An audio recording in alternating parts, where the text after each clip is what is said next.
Welcome to Bible Answers. I'm Walter Veith. We have a question here with regard to the last Pope and Satan's impersonation of Christ predicted. And the question deals with the papacy and the predictions of Malachi that this present Pope should be the last Pope, whether that is so or whether that is not so. And then, of course, there are the issues of Revelation chapter 7, 5 have fallen, one is, the other has not yet come.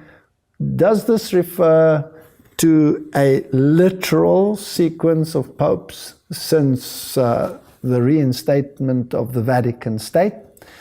And according to this theology, the present Pope would also be the last Pope. So let me start with Revelation chapter 17, or with Revelation in general. When you study the books, the chapters of Revelation, you will see that there is a historic, continuous process of prophetic unfolding. And this is a theme that we find throughout the Bible. If we take Daniel's prophecies in Daniel chapter 8 and chapter 9, there is also an unfolding of the prophecies in a historic, continuous manner. There's a tendency today to take part of those prophecies out of their historic, continuous context and then to hurl them into the future and give them a literal interpretation at the time of the end, in an eschatological sense. Now, there's a problem with that, because you are breaking the method which is consistently used throughout the Bible, and for no apparent reason, you take a portion of a prophecy and you hurl it into another time frame.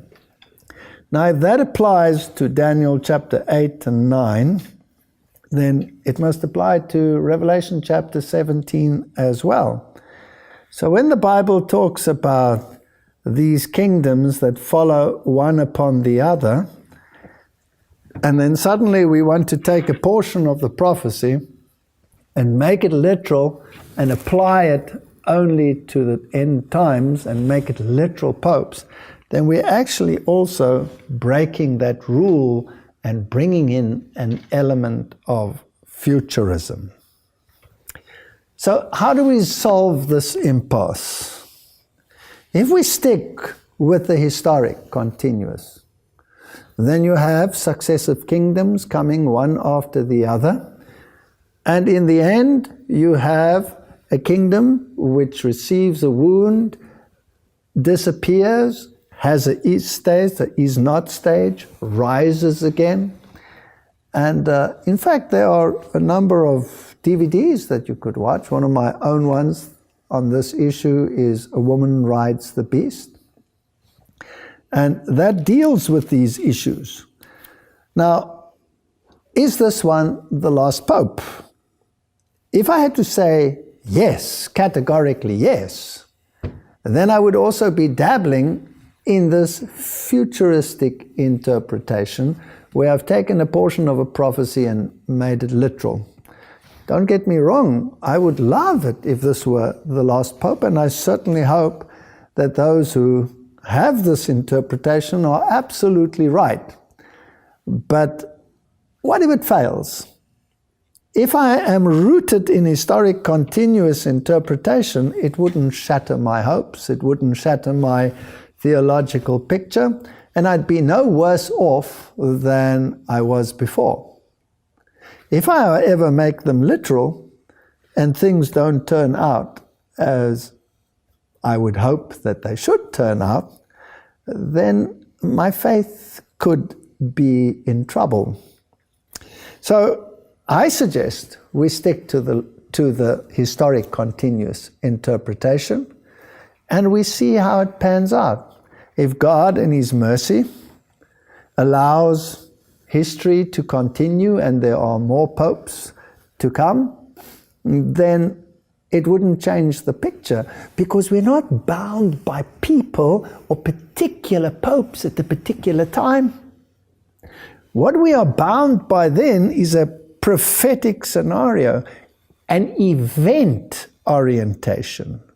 What must take place according to the Bible before the end will come? Obviously, there must be an implementation of the mark of the beast. That is a clear signal in the Bible. The beast and his mark. The beast out of the sea, the beast out of the earth. The beast out of the earth will introduce the legislation which will honor the first beast.